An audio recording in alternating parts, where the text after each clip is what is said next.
Halo pemirsa, senang sekali rasanya saya Fadanika bisa berjumpa kembali bersama pemirsa tentunya dalam program Ruang Publik yang akan membahas soal informasi-informasi yang menarik. Dan tentunya hari ini kita akan membahas soal petani tembakau Blitar, program kemitraan dengan PT Djarum hingga potensi dan keunikan tembakau lokal. Sebetulnya hari ini tuh saya menghadirkan 3 narasumber, tapi satu narasumber nanti masih saya rahasiakan gitu ya di sini. Di segmen 1 ini kita akan terfokus kepada standarisasi teknis dan prosedur kemitraan PT Djarum Petani Blitar. Mungkin masih banyak ya petani tembakau ataupun masyarakat yang masih belum tahu ternyata petani tembakau ini ada program kemitraan sama PT Djarum. Nah, di sini kita akan kupas bersama dengan narasumber. Yang pertama ada Bapak Siswoyo Adi Prasetyo SP. Beliau merupakan PLT Kepala Bidang Sarana Perkebunan Dinas Ketahanan Pangan dan Pertanian Kabupaten Blitar. Kita sapa dulu ya. Yang pertama, yang kedua masih dirahasiakan. Jangan di-shoot dulu ya. Ya. Assalamualaikum Pak Siswoyo. Waalaikumsalam warahmatullahi wabarakatuh. Kabarnya hari ini Pak? Alhamdulillah baik Mbak. Baik sekali. Hari ini masih di akhir tahun itu kalau di DKPP lagi sibuk apa Pak? Ya kita lagi kejar-kejaran sama pelaksanaan kegiatan dan penyerapan anggaran ini. Karena ada target Desember itu harus selesai. Semuanya. Ya.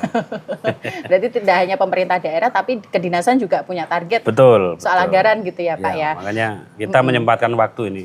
Menyempatkan waktu. Ya. Tadi tuh sebelum ini ada acara soalnya ya dari pagi. Betul, ya. Oke, nah di sebelahnya ini yang saya rahasiakan, ini ada Bapak Sarni Prasetyo. Beliau merupakan koordinator petani tembakau Mitra Djarum Blitar. Kita sapa dulu Pak Sarni. Ya. Bagaimana kabarnya hari ini Pak Sarni? Alhamdulillah sehat-sehat selalu Mbak. Sehat selalu ya. Sebagai petani tembakau Mitra Djarum ya? Djarum Mbak. Oke. Pak Sarni ini dulu ketika ada program Mitra Djarum ini tahunnya di tahun berapa Pak? Tahun 2023 Mbak, mulai masuk di Kabupaten Blitar, Kecamatan Kademangan, awal mulanya gitu. Awal mulanya. Ya. Terus dari siapa waktu itu informasinya ataukah dari kedinasan atau? Awalnya dari perusahaan, informasi dari dinas. Terus menghubungi dengan pihak PPP terus memanggil dengan petani. Petani menanam, ada dam Mbak, ada dam itu jarum namanya varietas Perancak 95 versi Madura. Versi Madura. Alhamdulillah di waktu itu diverifikasi lolos. Lolos alhamdulillah. Tembakau Blitar untuk Perancak 95 dibutuhkan untuk perusahaan rokok Djarum. Rokok Djarum, ya. Sesuai sama yang dibutuhkan sama Djarum gitu ya? Iya, iya. Okay. Pak, saya berpindah ke Pak Siswoyo ya. Kenapa sih akhirnya program kemitraan di PT Djarum ini kemudian diadakan dan apakah di tahun 2023 itu memang pertama kalinya program ini kemudian diinformasikan kepada petani tembakau? Jadi mohon maaf ya Mbak. Sebenarnya kalau di tahun 2023 itu saya masih belum ada di DKPP. Oh belum ada. Belum, ya. Masih saya baru kemarin di 2025 ya, masih fresh ini. Fresh. Ya, tapi mendengar cerita dari pejabat yang lama, itu sudah banyak cerita ke saya. Memang tujuan dari kami dinas untuk memfasilitasi dari petani-petani Blitar itu untuk bermitra dengan PT Djarum salah satunya biar ada kepastian terhadap produk atau tembakau yang ditanam ini terkait harga sebenarnya. Harga. Ya. Karena dengan bermitra melalui perusahaan-perusahaan rokok ini harganya cenderung lebih pasti. Pasti intinya itu. Itu sih sebenarnya. Itu ya. Terus kemudian bagaimana sih mungkin dari kedinasan ini waktu itu untuk menyebarkan informasinya apakah langsung mendatangi para petani tembakau atau membuat pengumuman atau bagaimana Pak medianya? Jadi 2023 itu memang Blitar itu salah satunya kabupaten kota yang dilirik oleh PT Djarum untuk dilakukan penjajakan terkait kemitraan.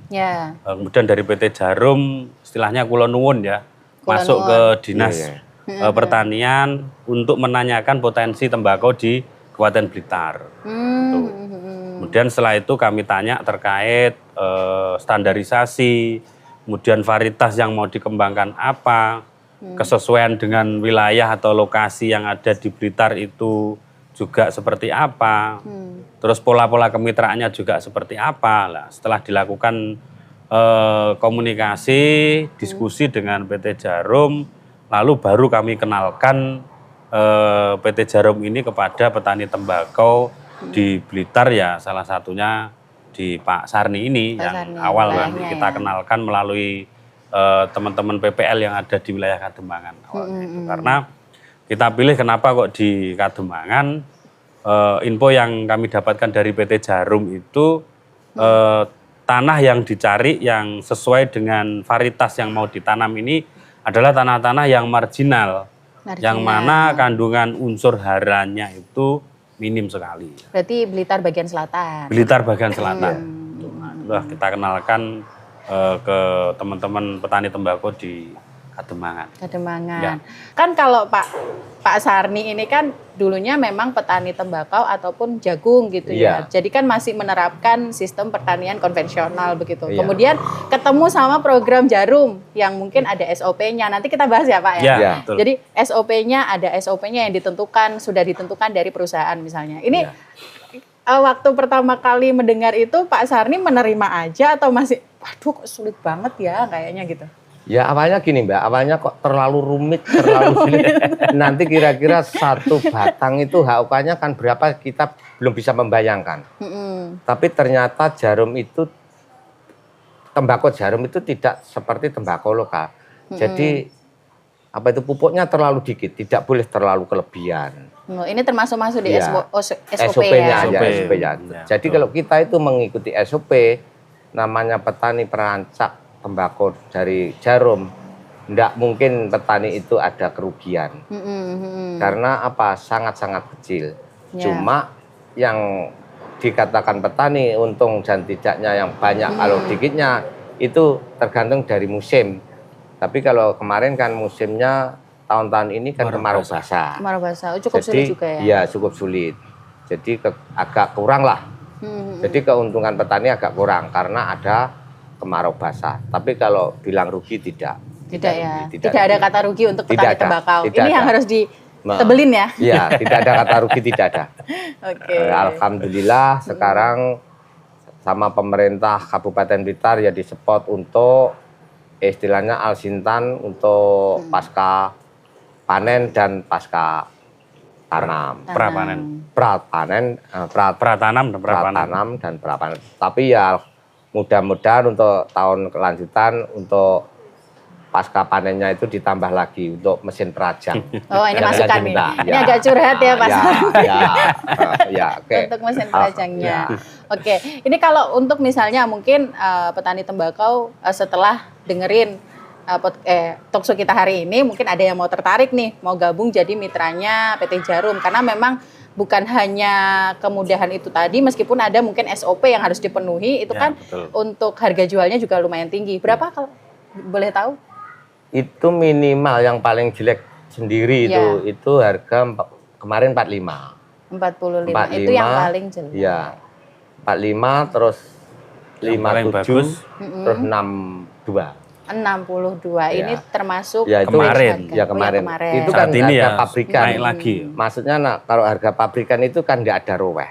Jadi kan tembakau seperti yang penting sudah juning langsung dirajang gitu aja. Lain kalau harga tembakau pasaran kan ada roweh. Kalau Iya, itu nggak iya. ada roweh. Jadi semua pelepah-pelepah itu gagang-gagangnya itu semua dirajang. Dirajang. Iya. Oke. Baik, kita ke Pak Sis. Pak Sis, gimana caranya kalau misalnya petani tembakau ini pengen jadi mitranya PT Djarum?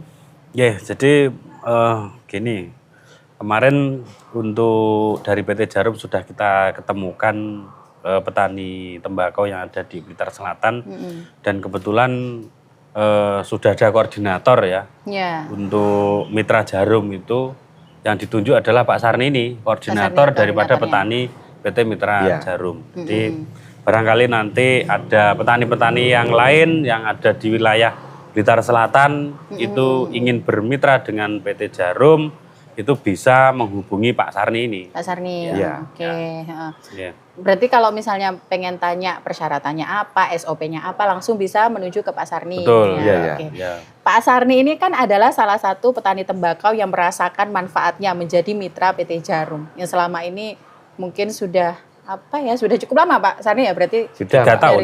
3 tahun ya. Ya. Jadi 3 Djarum tahun. ini masuk ke Kabupaten Blitar memang 3 tahun. 3 tahun Ya. itu. Jadi pertama satu-satunya memang saya yang menanam. Panjenengan. Iya. Oke. Apa yang kemudian masyarakat petani tembakau harus nih mencoba untuk menjadi mitranya Djarum? Ya alhamdulillah Mbak. Awalnya kan ya cuma basa-basi apa ada untungnya apa tidak gitu. Terus saya kasih tahu SOP-nya satu batang itu kira-kira harga kan sekian gitu. Kita itu terus dianalisa, alhamdulillah bisa ketemu. Kalau namanya tembakau itu semakin luas kan semakin banyak untung. Ya. Jadi kalau istilahnya itu satu batang itu menelan dana katakan Rp500 Sampai panen ya. sampai panen itu minimal kita jual itu 3,5 kalau dijual basah. Oh Jual iya, basah. basah. Tapi kalau dijual kering ya lebih. Jadi kebanyakan kawan-kawan itu nggak mau ribut, nggak mau Ribet. Ribet. akhirnya Jual dijual basah. basah. Lembar. Lembaran. Karena lebih cepat kali ya. Ya, mungkin nggak pingin repot lah maksudnya. Yang penting dapat cepat jadi uang gitu Ya. aja. Alhamdulillah saya juga bisa membeli. Bisa. Nah, ya. Dan diharapkan mungkin petani-petani tembakau bisa menjadi mitra juga ya. Sekarang Ya, betul. untuk targetnya di tahun 2026 ini harus merekrut berapa orang? Atau hitungannya hektar? Kalau Ya, hektar 50 50 hektar. 50 hektar. ya. Targetnya di tahun Ya. 2026. Iya. Sekarang 25 ini Masih sudah 25. 25. 25 hektar dan targetnya 60 ya. 60, 60. Oke.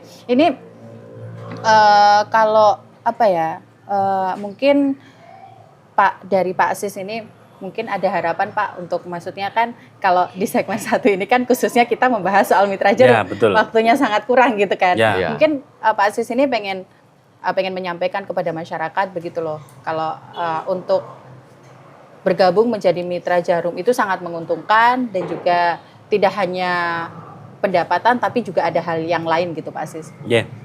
Terima kasih Mbak. Jadi keuntungan daripada bermitra itu ya memang banyak sekali. Di antaranya yang pertama adalah berkaitan dengan SOP, itu Ya. sudah jelas ya. Sudah jelas. Mulai dari penanaman, kemudian pemupukan, kemudian pasca panen, itu sudah jelas ada semua SOP-nya. Tinggal petani itu menerapkan sesuai dengan SOP yang ada itu. Sesuai SOP yang ada. Betul. Kemudian ya harapan kami untuk petani mitra Djarum ini bisa lebih banyak lagi, lebih luas lagi sesuai dengan target yang diharapkan tadi 60 hektar di 2026. Nah, karena apa? Keuntungannya banyak sekali. Ya di antaranya dengan pasar yang sudah menjanjikan, kemudian juga ada beberapa kompensasi fasilitas ya dari Ya. Djarum Pak ya. Oh gitu. Ya, dari Djarum Ya, itu ya. untuk pendampingan budidaya. Jadi seperti proses budidaya itu didampingi oleh PT Sampai dari Djarum. PLP. Dari PL-nya, PL-nya ada dari PT PT Djarum. Djarum. Dimulai dari tanam, kemudian perawatan, sampai panen itu Sampai didampingi panen, dari PT sampai Djarum. kering. Sampai dengan pasca panen pengolahan itu tadi. Sehingga petani sudah tidak repot lagi ketika ada kendala-kendala di lapangan, ya tinggal komunikasi dengan PL-nya ini, nanti kendalanya apa, sama PL-nya dicek di lokasi, kemudian solusinya pasti akan ada. Solusinya pasti akan Dan yang paling menguntungkan itu untuk harga yang jelas di atas pasar daripada tembakau lokal. Itu harga. Kalau memang itu kualitasnya betul-betul bagus artinya. Yang penting mengikuti dengan SOP, Mbak. SOP Iya. ya, intinya Karena SOP itu tingkat tadi ya. kegagalan kalau tembakau itu kecil memang. Selama SOP ini diikuti. SOP-nya diikuti Ya, karena betul, memang ya. untuk bahan baku yang sudah ditetapkan oleh perusahaan gitu Ya, ya. Jadi betul. mau nggak mau petani tembakau harus menyesuaikan juga gitu. Ya, Kalau misalnya jadi mitra itu salah satu persyaratannya apakah juga harus memiliki lahan minimal berapa hektar gitu atau ya kamu punya tanah berapa bisa kita atur gitu. Bisa, Tidak Mbak. ada. Tidak ada. Oh, tidak Tidak ada ada. aturan Nah, seperti itu. Tidak ada. Yang penting petaninya tidak melanggar dengan SOP itu aja. Ya. Ya. Terus Mudah sekali gitu. Mudah ya. untuk benihnya gratis. Benih Gratis. Benihnya dikasih gratis Dikasih dari pemerintah atau dari Jarum? perusahaan. Dari Oh, perusahaan. Ya PT Jarum. Tinggal nanti petani itu langsung menyemai Penyemai. sendiri. Penyemai sendiri. Kalau tidak mau repot ya di komunitasnya petani Jarum itu sudah ada petani yang menyemai. Penyemai. Tinggal mungkin menitipkan persemaiannya di situ, nanti tinggal mengganti biaya persemaian aja. Persemaian Ya. gitu. Berarti kalau dari Jarum itu nggak serta merta cuman menyerahkan wah kamu tanam Oh, enggak, aja gitu, tidak, tapi tidak. dari awal Dikawal. Dikawal terus, dikawal Mbak. terus Ya. Ya. gitu ya. Sampai mulai ngemas, apalagi untuk pasar. Sekarang petani enggak susah, Mbak, enggak usah ribet Ribet. kemana-mana. Jadi sudah diambil dengan mobilnya ya. PT Jarum. PT Jarum. Perusahaan yang ngambil sendiri ke Ambil lokasi. sendiri ke lokasi. Lokasi. Oke. Jadi tidak kita itu mengantar ke kota atau kemana enggak. Itu Paling mobil dari perusahaan itu paling ngumpulnya di rumahku lah. ya ada Di satu Pasarni. gudang. Ya, lah. di gudang itu. Nah, ini nanti ketika panen sudah dirajang, sudah siap kirim, diambil sampel sama PT Jarum, dianalisa untuk menentukan kualitas tembakau itu. Kualitas Dari sampel itu nanti akan keluar harga berapa. Pak Sarni dan Pak Sis, mohon maaf ya. Iya. Jadi terima kasih juga saya ucapkan sama Pak Sarni Prasetyo selaku Koordinator Petani Tembakau Mitra Jarum Blitar. Semoga apa yang disampaikan Pak Sarni bisa bisa nyampe gitu sama Ya, semoga petani-petani mudah. tembakau dan Amin, memberikan amin, kemudahan amin. sama mereka. Amin. Dan di segmen 2 nanti kita akan membahas soal potensi keunggulan dari tembakau lokal Blitar. Tadi Siap. sudah disebutkan Ya. Selapura ya. Ya, Kita bahas betul. itu. Saya ucapkan terima kasih Pak Sarni. Ya, Iya, sama. sama. Ya, di segmen selanjutnya kita mau ada narasumber rahasia. Jadi kita akan lihat setelah yang satu ini. Jangan kemana-mana, tetap di Ruang Publik.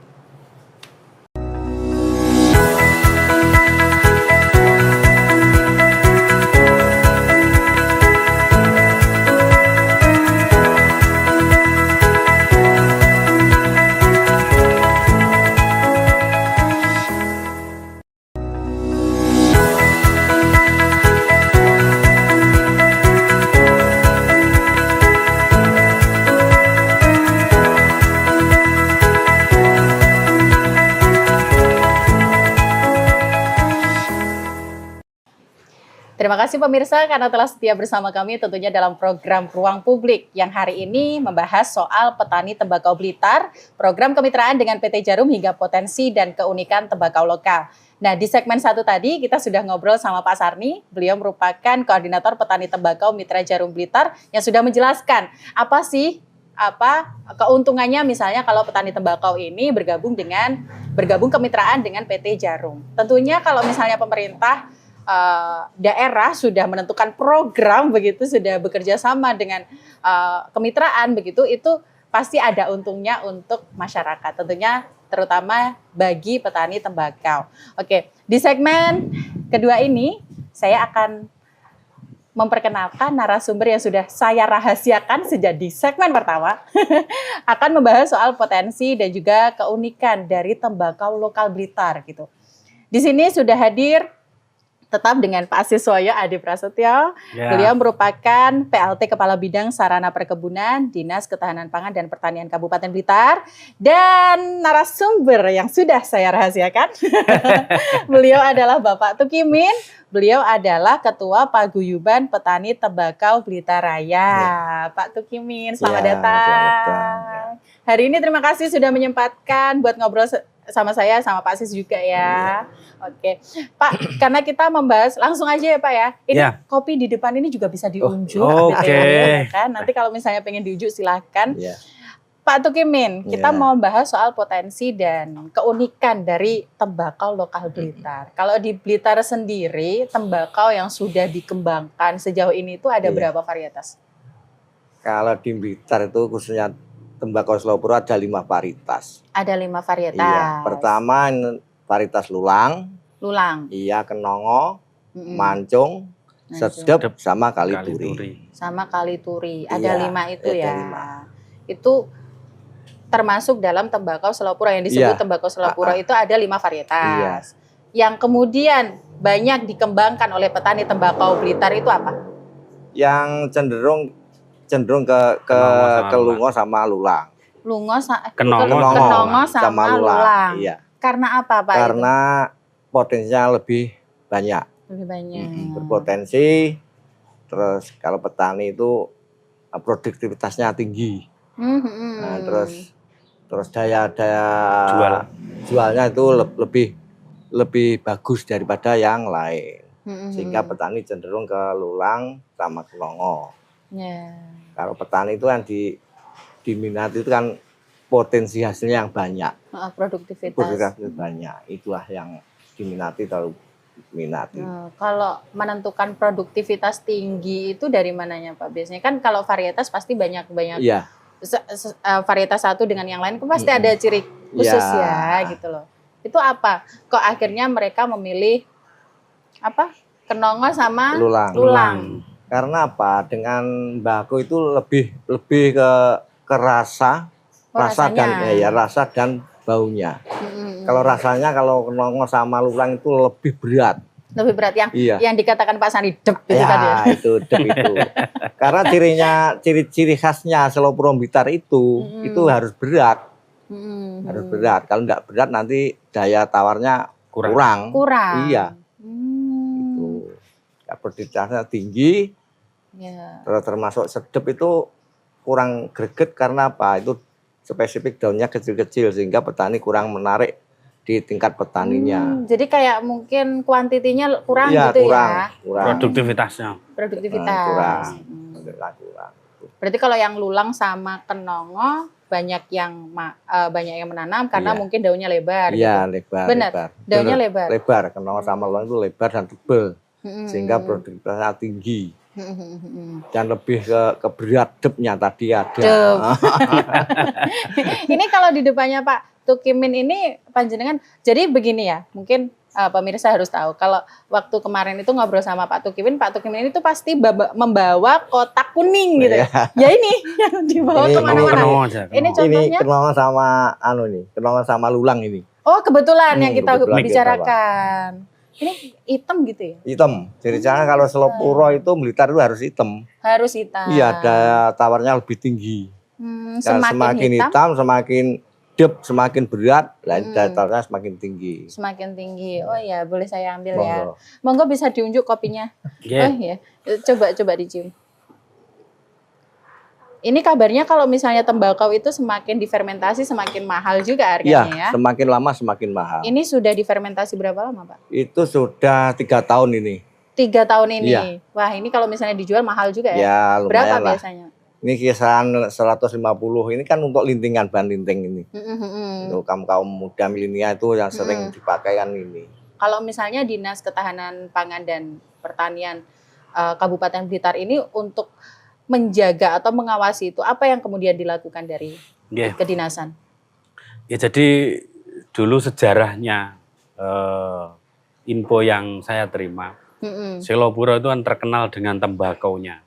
Ya. Tapi semakin bergeser, semakin ke sini, tembakau Selopuro itu semakin menurun.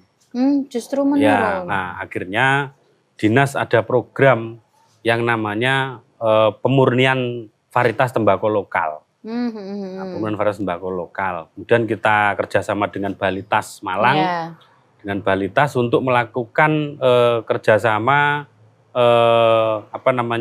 kerjasama penelitian berkaitan dengan pemurnian varietas tembakau lokal. Nah, akhirnya itu kita teliti, jadilah 5 varietas tembakau lokal yang memang ini potensi yang ada di Blitar, yang tadi disebutkan Pak Tukimin tadi. Dan ini sudah dilepas varietas ini, artinya dilepas itu sudah resmi ada SK dari Kementan bahwa tembakau 5 varietas tersebut ini adalah tembakau lokal yang memang di Blitar itu bisa dikembangkan dengan baik. Cuman untuk saat ini yang memang diminati oleh petani ini 2 varietas yang disampaikan Pak Tukimin tadi, tembakau kenongo sama tembakau lulang. melakukan pengawasan juga ya. Betul, betul. Untuk varietas, pengembangan varietas. Pengembangan varietasnya, karena kami punya punya kewenangan untuk mengembangkan, bukan hanya melepas saja, tapi juga mengembangkan varietas ini supaya apa? Supaya tidak hilang, supaya tidak hilang. Nah, alhamdulillah 2 varietas itu bisa diterima oleh petani dan sekarang sudah berkembang. Sudah berkembang. Ya. Mungkin masyarakat masih belum tahu ya, ternyata memang untuk wilayah Blitar ini salah satu komoditi unggulan sekarang adalah tembakau. Ya, betul, Ya, betul ya. betul. Ya. Kita lihat bahwasanya mungkin ada beberapa varietas itu punya karakteristik sendiri-sendiri gitu. Tapi kalau misalnya ketika tembakau lokal Blitar ini disandingkan dengan tembakau dari luar daerah, ini apa sih keunggulannya dan juga perbedaannya?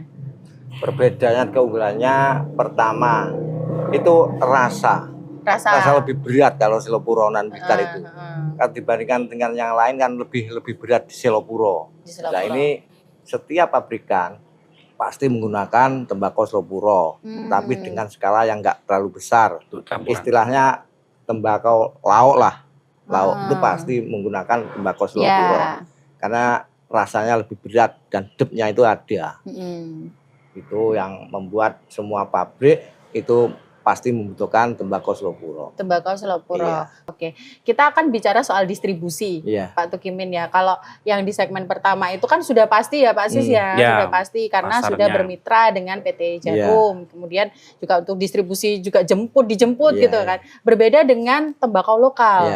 Itu distribusinya bagaimana Pak untuk sejauh ini? Distribusinya enak juga sih. Kita juga kemitraan dengan pabrik rokok juga. Karena apa? Di situ ada pihak ketiga di situ. Kebetulan di Selopuro sendiri vendor. Ya, semacam vendor itu. Di Selopuro juga ada 2 distributor semacam itu. Pak Sis, itu tadi kan pasti kalau di pertanian tembakau itu kan nggak mulus. Nggak mulus terus ya. Betul. Apalagi sekarang musim kemarau basah yang katanya tembakau ini akan berpengaruh dengan hasil ataupun kualitasnya gitu ya Pak Sis ya. Ini ketika Pak Sis bercengkrama dengan para petani, terutama mungkin anggotanya Pak Tukimin ini, yang paling sering menjadi kendala bagi mereka itu apa sih?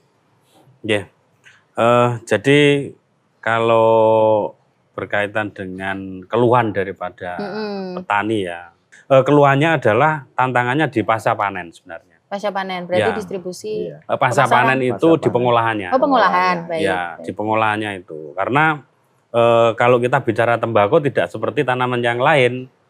Ketika budidaya berhasil, pasti pasca panennya juga berhasil. Kalau tembakau tidak seperti itu. Budidaya berhasil, belum tentu nanti pasca panennya berhasil. Proses budidayanya ini benar enggak? Gitu. Ketika dalam proses budidaya itu, contoh seperti pemupukannya terlalu tinggi N, nitrogen itu juga kurang bagus. Ketika dikeringkan, ya enggak bisa sempurna, cerah, enggak bisa seperti itu. Gitu loh. Nah, itu juga menjadi hambatan. Kemudian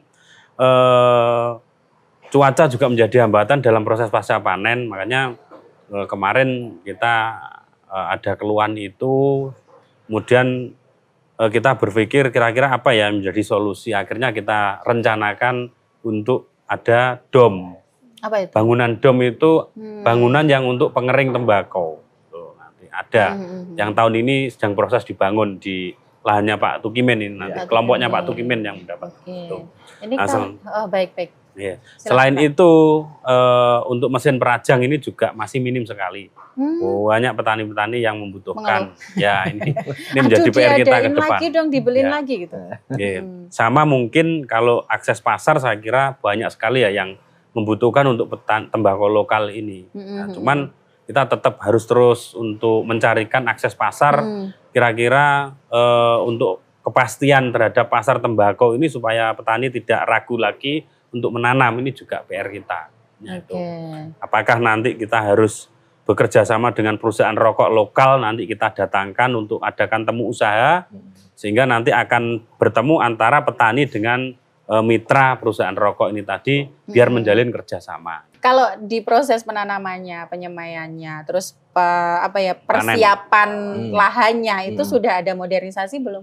Oh sudah. Sudah juga. Ya, jadi kalau berkaitan tembakau itu proses persiapan lahan saya kira sama dengan tanaman yang lain. Yang dibutuhkan paling hand traktor, kultivator hanya itu saja.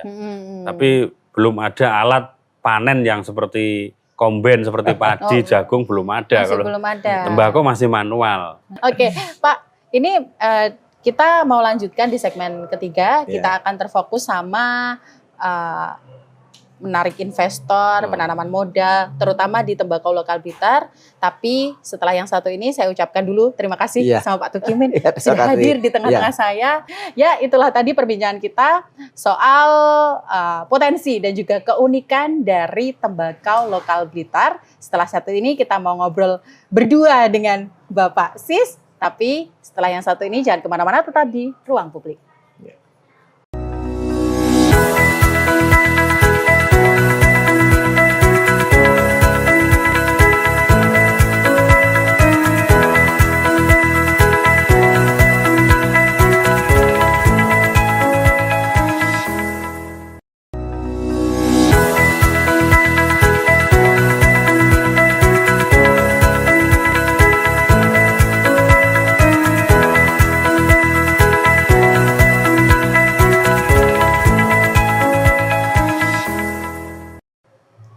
Terima kasih pemirsa karena telah setia bersama kami tentunya dalam program Ruang Publik yang hari ini kita membahas soal petani tembakau Blitar, program kemitraan dengan PT Djarum hingga potensi dan keunikan tembakau lokal. Nah, di segmen sebelumnya itu kan kita sudah membahas ya bagaimana keunikan dari tembakau lokal Blitar.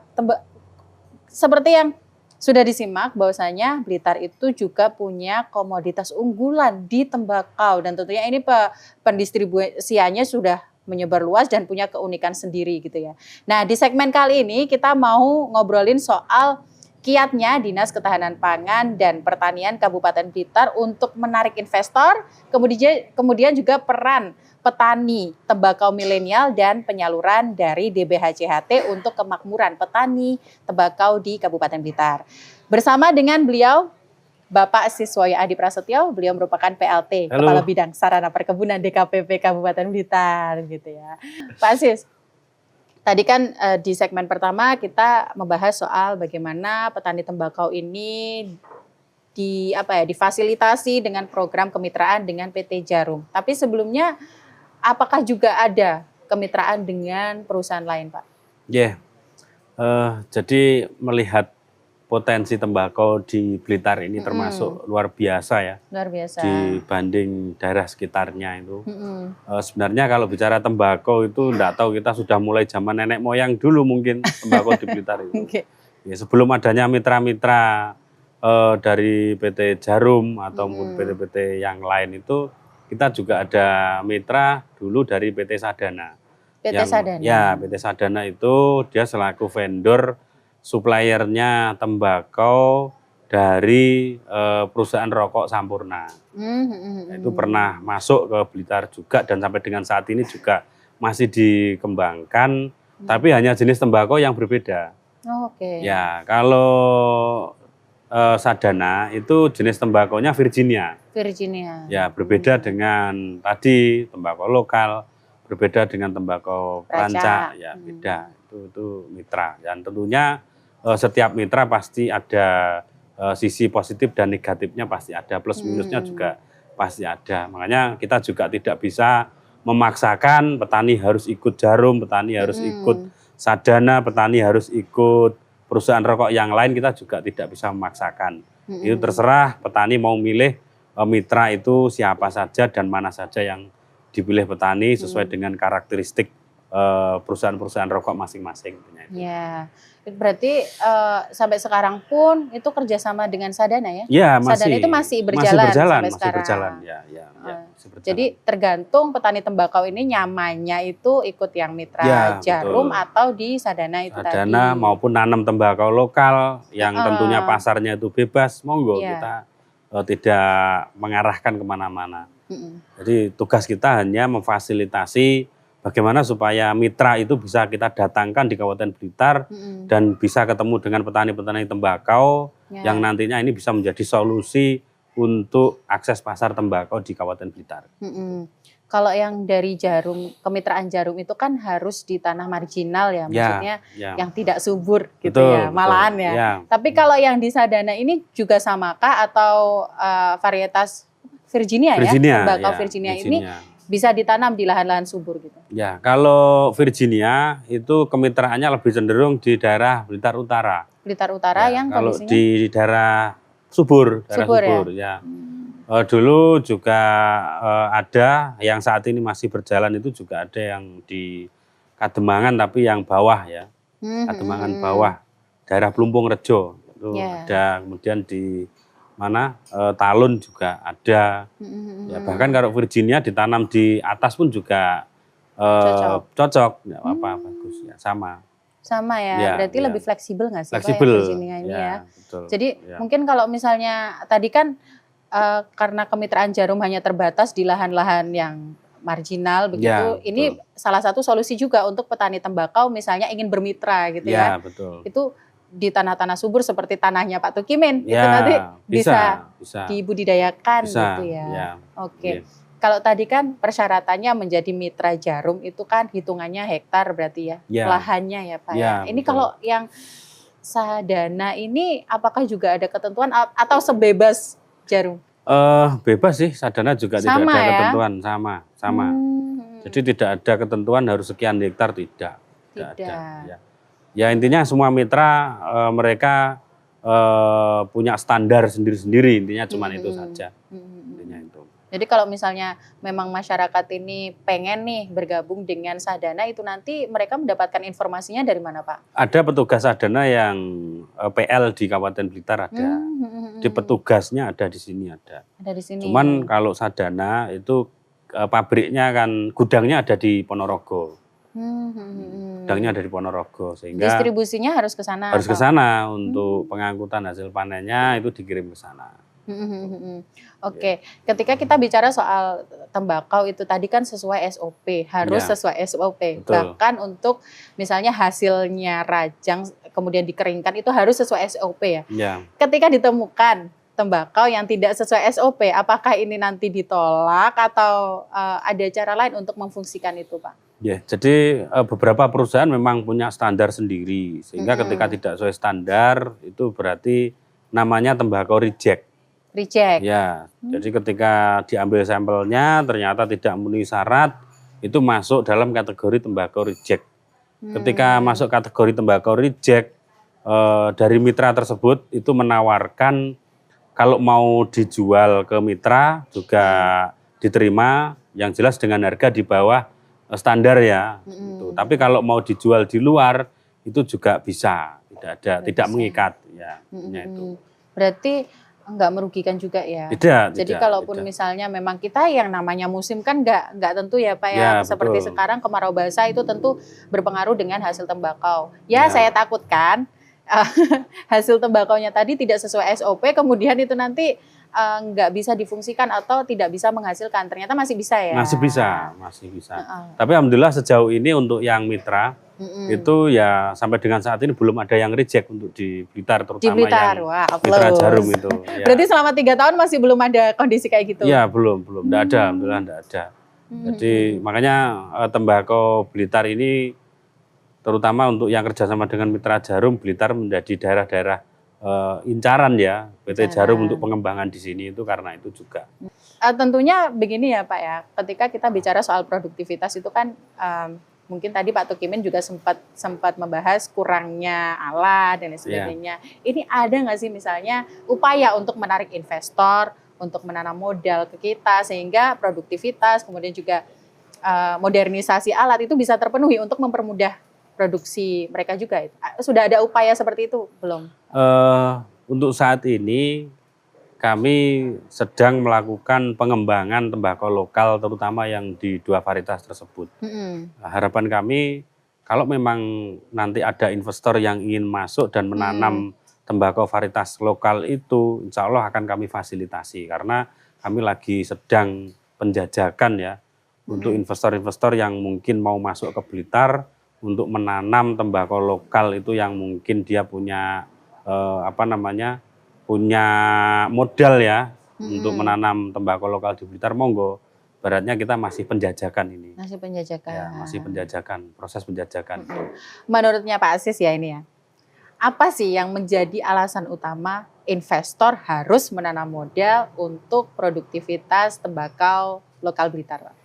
Ya, jadi sebenarnya ini peluang. Peluang. Kalau menurut saya apabila ada investor di luar yang mau menanam tembakau di Blitar, karena tadi kekhasan tembakau Blitar tadi banyak itu dicari. Banyak dicari, semua produsen perusahaan rokok juga memakai, walaupun itu persentasenya kecil, mungkin hanya sekitar 2,5% dari total kebutuhan tembakau itu.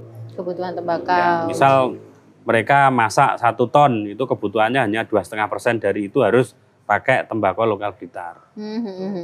Berarti tetap ada campurannya. Ada campuran ya. Di setiap perusahaan rokok gitu ya. Ya. Oke, ini kita beralih ke pertanian milenial ya, petani milenial. Kalau misalnya sekarang itu di kayak pertanian pangan itu kan sudah ada peran dari petani milenial, petani yang muda-muda gitu.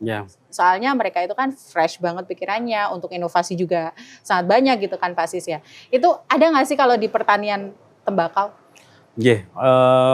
Untuk saat ini kalau kita bicara tembakau, terutama konsumsi tembakau di Indonesia ya, ini sekarang justru malah semakin meningkat. Semakin meningkat. Iya, dan rata-rata pengkonsumsinya adalah kaum milenial semuanya. Ini.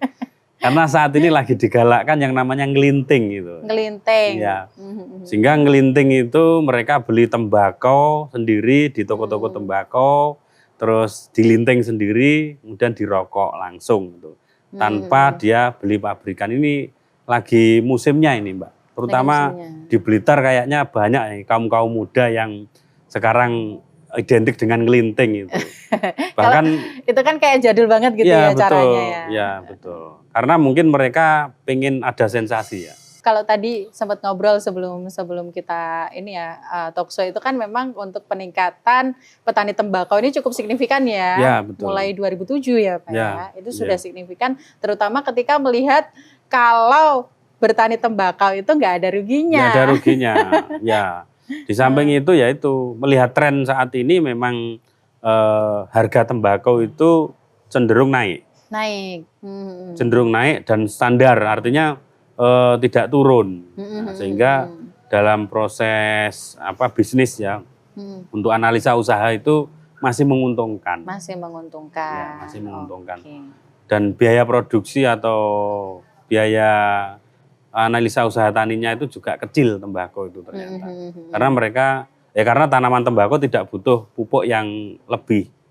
Pak Sis, ini ketika kita bicara soal produk tembakau itu kan ada kaitannya dengan dana bagi hasil cukai hasil tembakau ya. Seperti kita tahu kalau DBHCHT yang sudah digelontorkan di setiap daerah itu nanti dibagi mulai dari pendidikan, kesehatan, sosial, kemudian juga salah satunya untuk produktivitas ataupun proses menanam tembakau hingga akhirnya didistribusikan begitu ya. Kalau untuk bentuknya penggelontoran untuk petani tembakau ini di bidang pertanian itu yang seperti apa Pak Sis? Jadi di tahun 2025 ini kita memang mendapatkan alokasi anggaran untuk dana bagi hasil cukai tembakau yang sesuai dengan tupoksi kami di Dinas Ketahanan Pangan dan Pertanian, dan tentunya itu adalah memfasilitasi petani tembakau. Nah, saat ini yang sudah kami lakukan adalah kami juga melakukan pembinaan terhadap petani tembakau itu melalui pelatihan budidaya. Itu juga kami fasilitasi, termasuk pelatihan pasca panen tembakau itu juga sudah kami fasilitasi. Terus fasilitasi mitra tadi dengan jarum. Itu juga kami fasilitasi. Nah, selain itu kami juga memberikan bantuan berupa alat mesin pertanian. Yang mana untuk mendukung proses prapanen maupun pasca panen bagi petani tembakau. Di antaranya adalah kami berikan bantuan berupa hand traktor, berupa kultivator, kemudian berupa alat perajang tembakau, kemudian alat pengangkut hasil panen roda 3 itu juga kami berikan. Ya, semua itu tentunya untuk mendukung usaha daripada budidaya tembakau petani yang ada di Kabupaten Blitar. Kalau misalnya begini ya Pak. Selain Asis, itu juga kita memberikan fasilitasi infrastruktur.